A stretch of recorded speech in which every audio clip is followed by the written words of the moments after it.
Okay, folks, welcome back. Here's what we're doing today. I've decided to sell off a large chunk of my personal collection. So we're going to go through that and see what's available. And we're going to start with the X-Men books, which is the bulk of what I have of graded comics. These are all graded X-Men books. I have more, but they're not graded. And I have a few that's graded that's not going to be for sale. So we're going to start with this. This is X-Men number 3. I do have a 1 and 2, but I'm not going to sell those just yet. This one's kind of weird. It's a graded 4.0, but it's miscut or something has happened with the alignment there. I'm thinking maybe somebody got it pressed, and that's what they got. But it's a graded 4.0. X-Men number 3. First appearance of the Blob. Next we have X-Men number 14.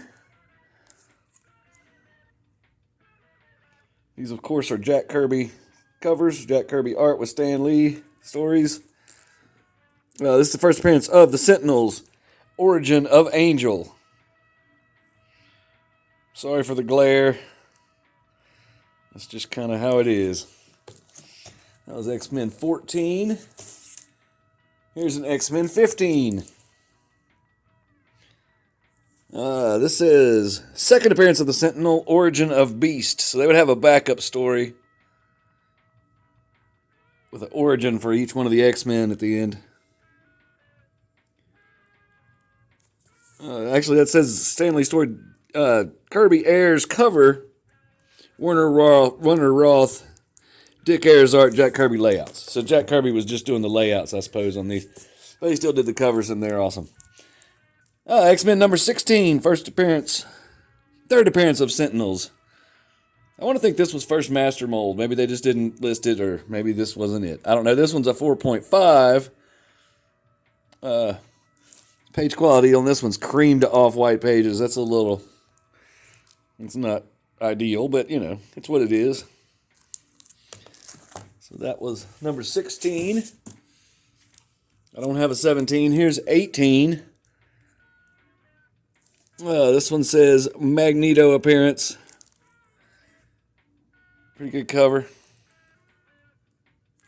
That one's a 6.5. So they get better as we go along. The old ones, of course, are harder to get in higher grade. This one's a PGX Tappy 7.0. X-Men number 24.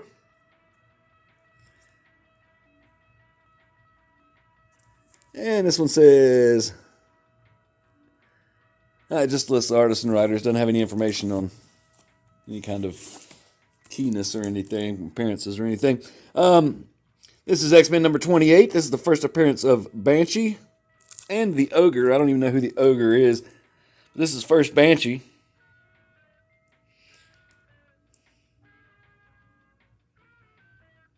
That's a great one.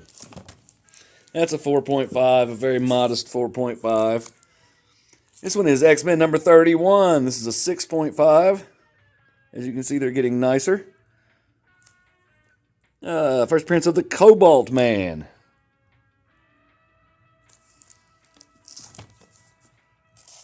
And here is X-Men number 32. Juggernaut appearance. Also a 6.5.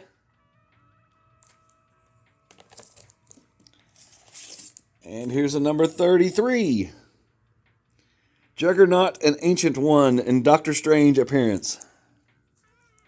It's a 6.0 CGC. And here we have a number 34.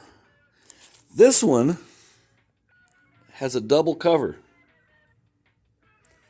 So the way they grade that, if you can see here, first cover is a 5.0. That's the one on the outer cover. The inner cover, 7.5. So that gets the cover of the that gets the grade of the inner cover because, you could just take the other one off. So that's the grade. So that one's pretty cool, double cover. You don't see that very often. This is a good one. X-Men number 35. This is, again, a modest 6.5, but it is white pages. And this one has Spider-Man, first appearance of the Changeling, Banshee appearance. This is a good one. Heck yeah. And this one's much higher grade than the others. It's X-Men number 36. It's a 9.0. And this one is Dallas Stevens pedigree, which I believe was Mile High 2. And it is noted on the label here. So X-Men 36, Mile High, Dallas Stevens collection.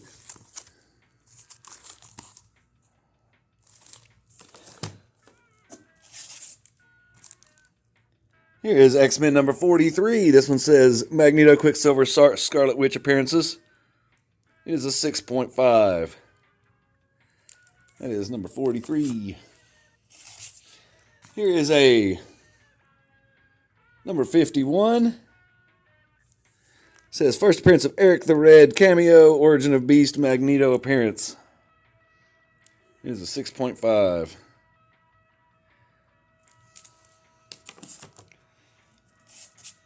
Here is a X-Men number 52. It is a 6.5 grade. This one says first full appearance of Eric the Red, and some other appearances there. Here's an X-Men number 54. It is a 7.5. This one says first appearance of Alex Summers. Let's get that in focus there. Well, it doesn't look like it's going to happen. First appearance of Alex Summers becomes Havoc and the Living Pharaoh, Origin of Angel.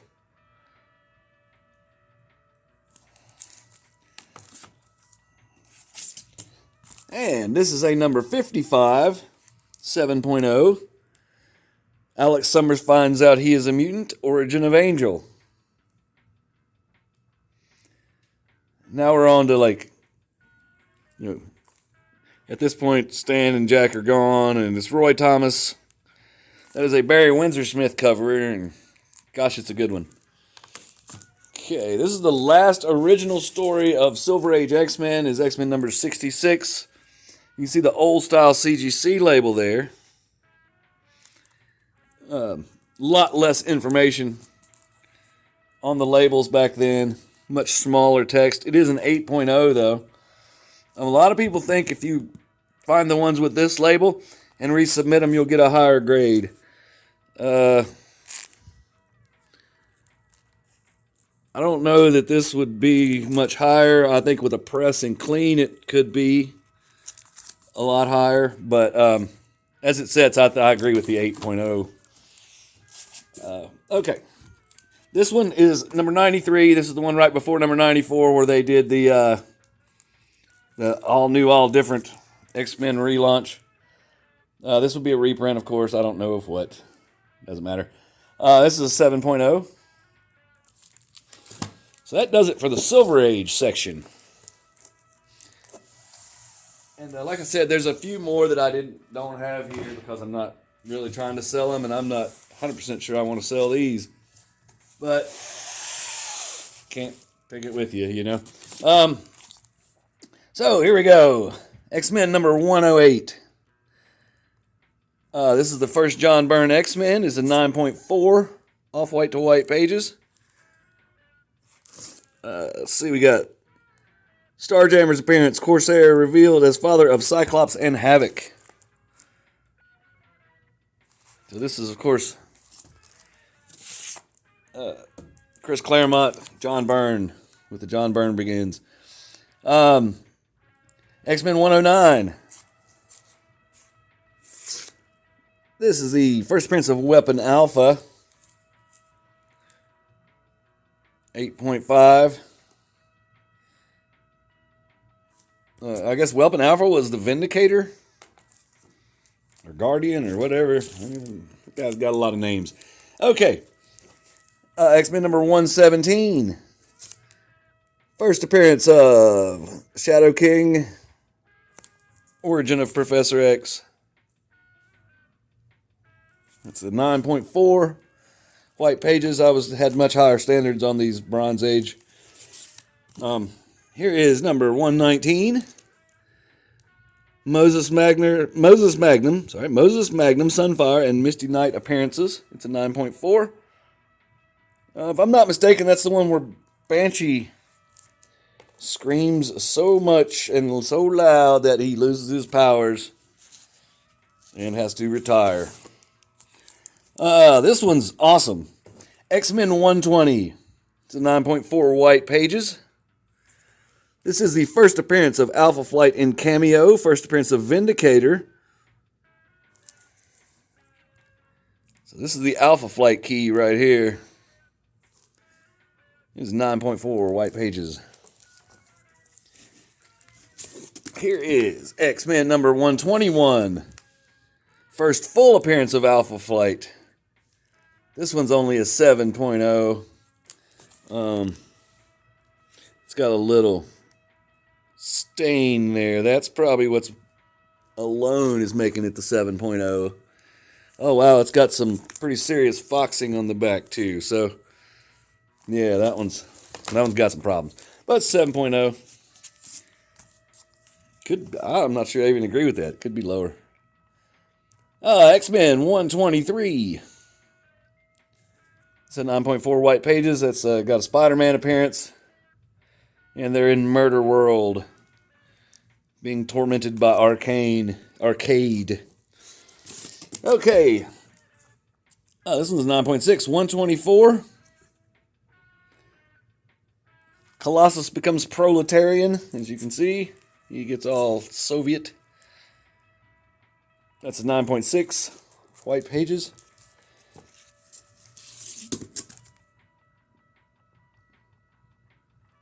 This is X-Men 125. It says first appearance of Mutant X, aka Proteus.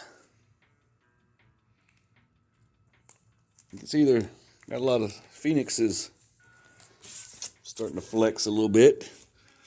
Here's X-Men 126. His Mastermind appearance. It's a great cover. And it's a 9.4. Here is X-Men 127, Proteus appearance. Also a 9.4. Most of these Bronze Age ones are going to be 9.4.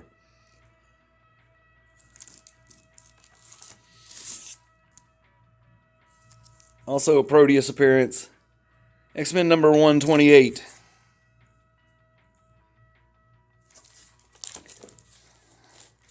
Now, folks, if you haven't read the X-Men, the Bronze Age X-Men, here's where it starts getting really, really good.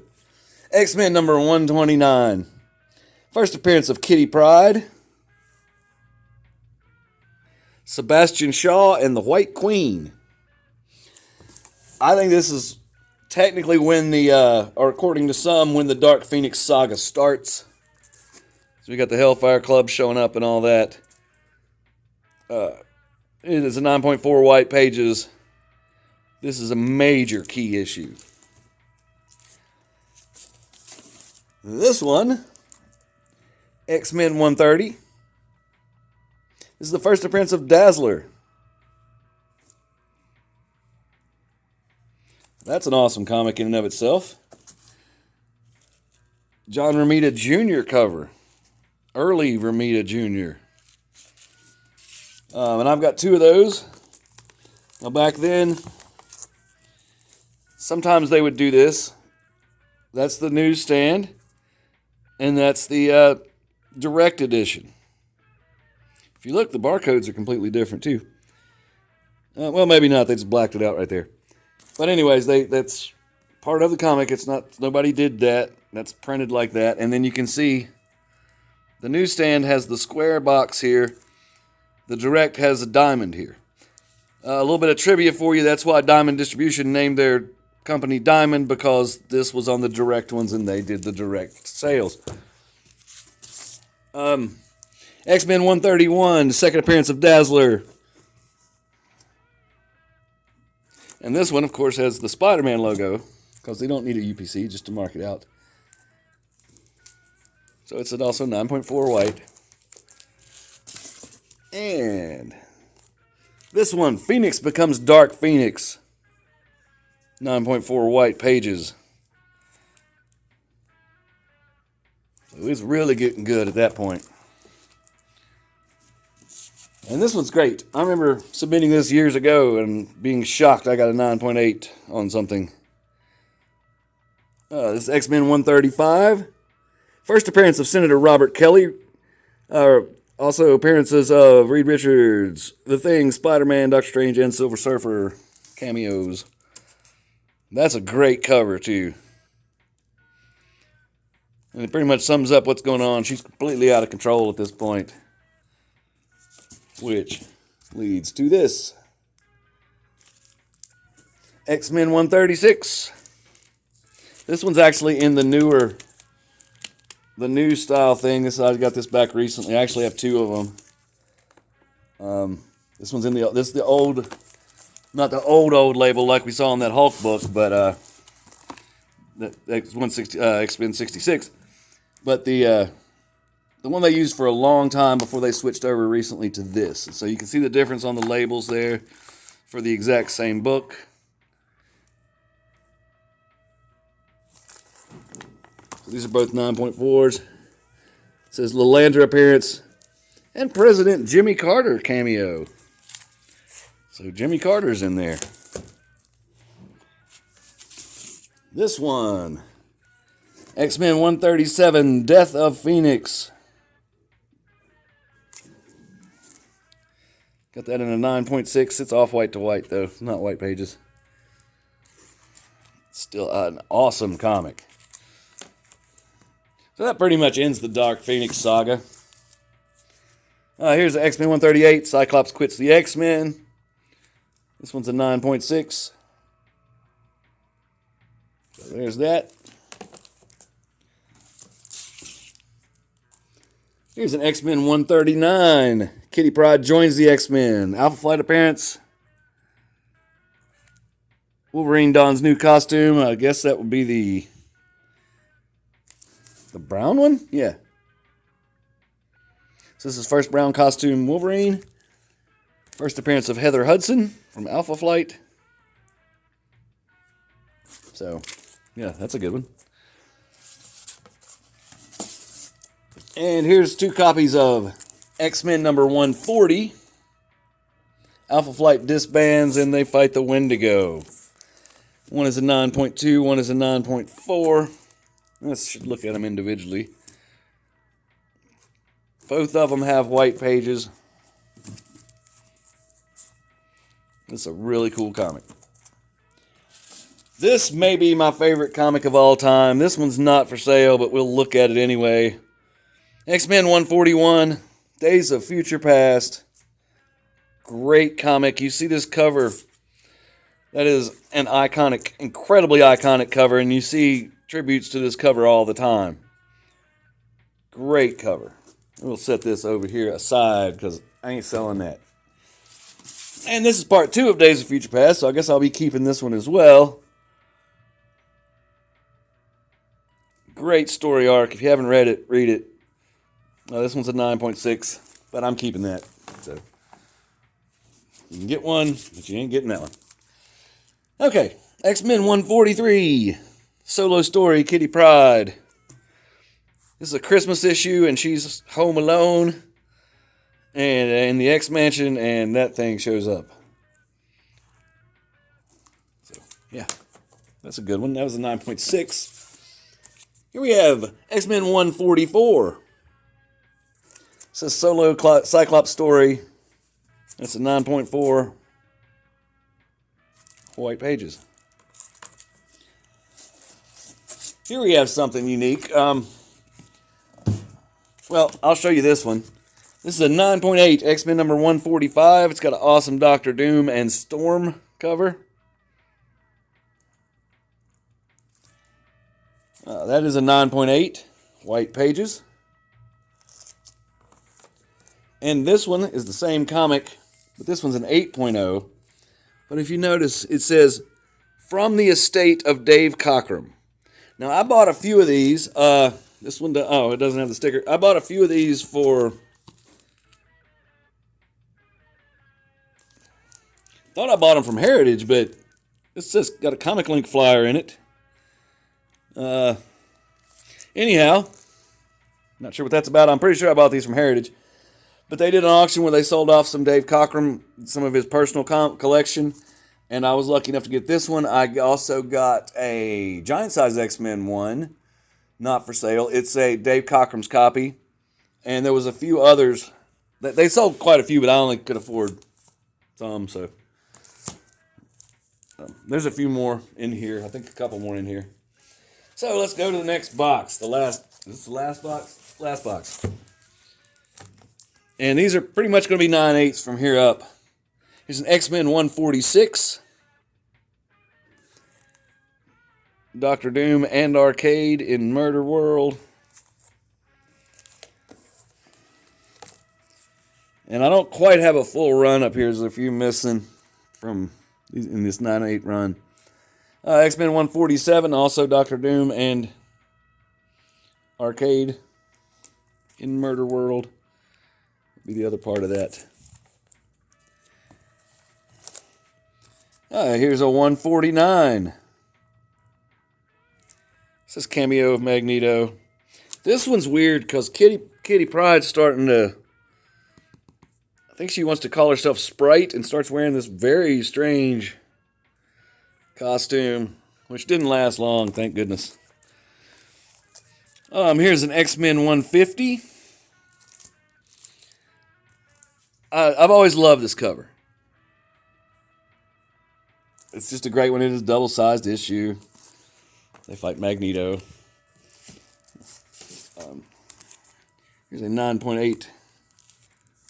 What's going on here? Oh, wow. X-Men 150.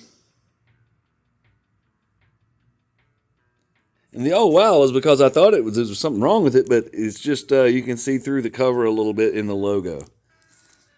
So yeah, X-Men 151. Kitty Pryde leaves the X-Men. This is a great cover. By Bob McLeod.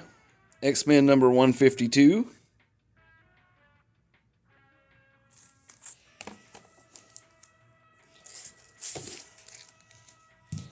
And this is a good one. This is a great standalone story, Kitty's Fairy Tale. X-Men 153. This is a 9.8 with white pages.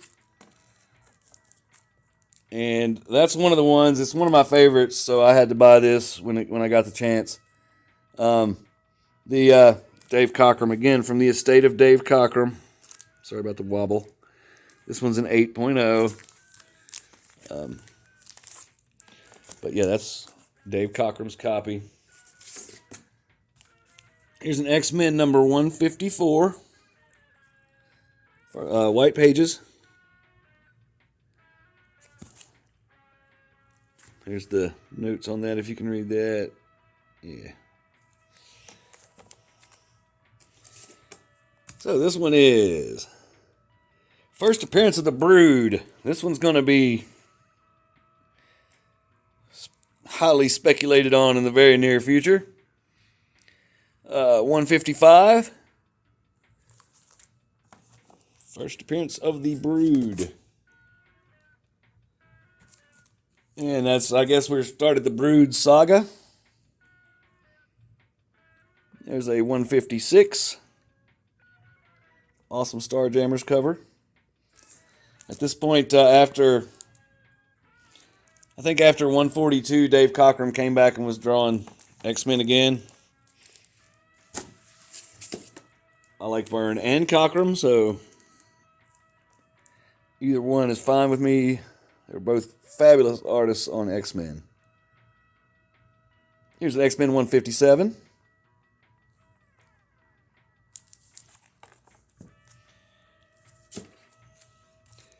This one's a key issue. This is where Rogue joins the or not joins. Like, does she join? No, she does not. That's in 171.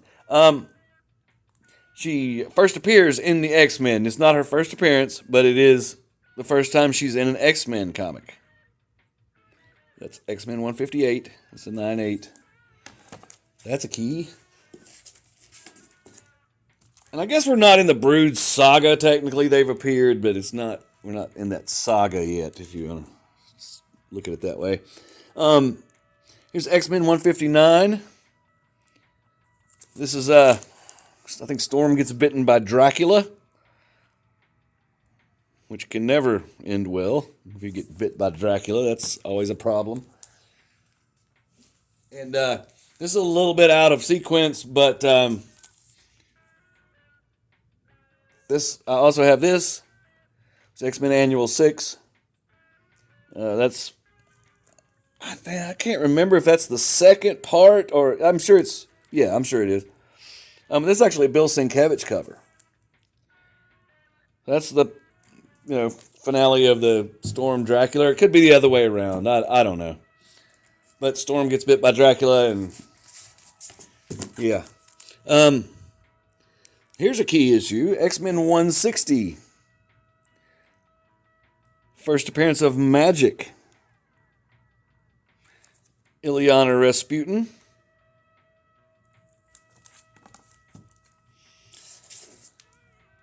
This one, Origin of Magneto.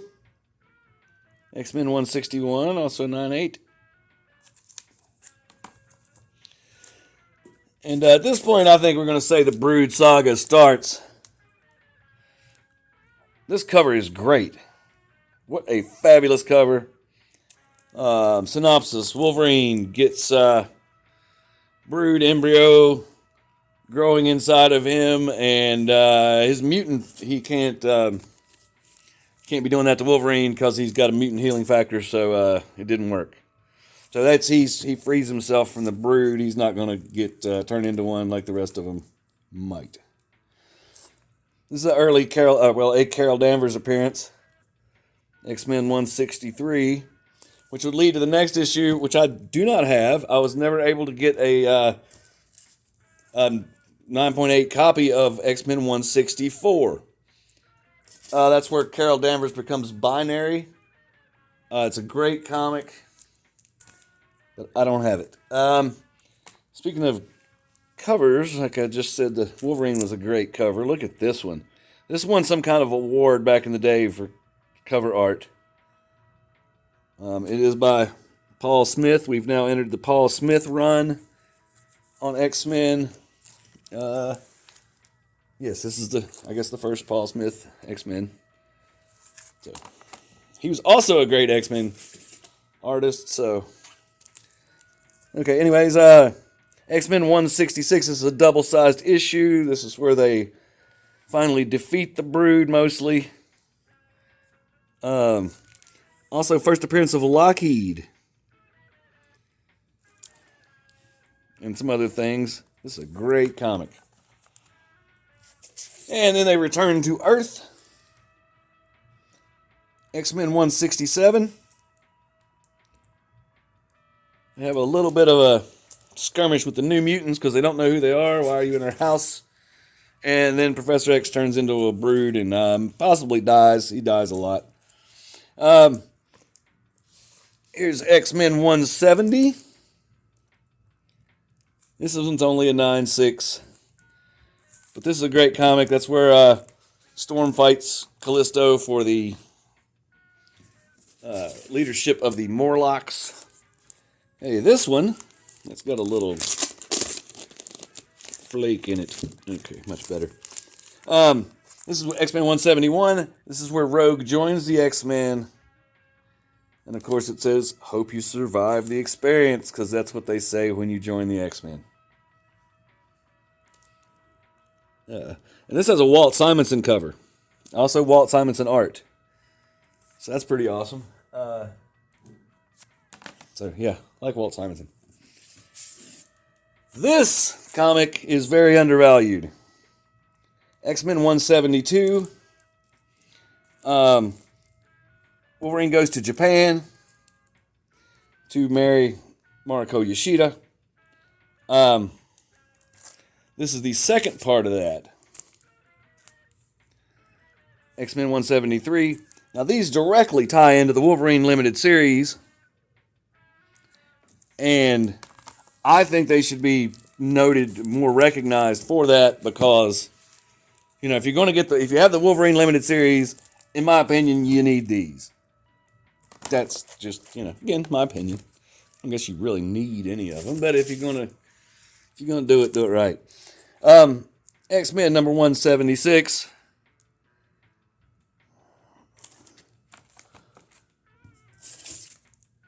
This one, Barry Windsor Smith returns to X-Men cover. X-Men 205. The origin of Lady Deathstrike. Great Barry Windsor Smith cover. This one's got a Dazzler versus Juggernaut. X-Men 217. And that's got a Walt Simonson cover.